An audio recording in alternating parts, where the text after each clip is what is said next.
আপনার ভয়েসটা কিন্তু মাশাআল্লাহ। কিন্তু আপনি কি সারাক্ষণ এই গিটারটা নিয়ে ঘুরঘুর করেন? একজন আর্টিস্ট তার আর্ট আর ইনস্ট্রুমেন্ট ছাড়া আর কি নিয়ে ঘুরঘুর করবে বলেন? তবে সত্যি বলতে এই গিটারটা একটু স্পেশাল। আমার যখন ৬ বছর বয়স, আমার জন্মদিনে আমার মা গিফট করছিল এটা। এমনিতে আপনার ক্যারিয়ার নিয়ে প্ল্যান কি? মিউজিক, আচ্ছা, আর ব্যাকআপ প্ল্যান? মিউজিক, আপনি আপনার প্যাশন নিয়ে অনেক সিরিয়াস মনে হচ্ছে। প্যাশন বাদ দাও। মিউজিকের বাইরে তো আমার কোনো লাইফই নাই। জাস্ট লাইফই নাই, বুঝছো?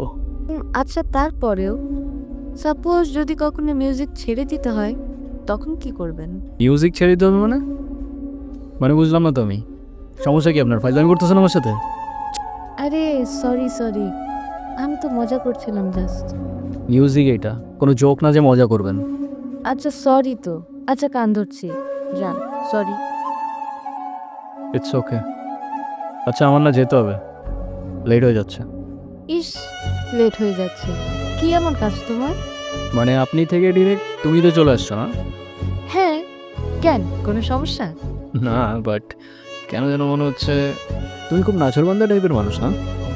তুমি বুঝলা কি করে? এমনি গেস করলাম।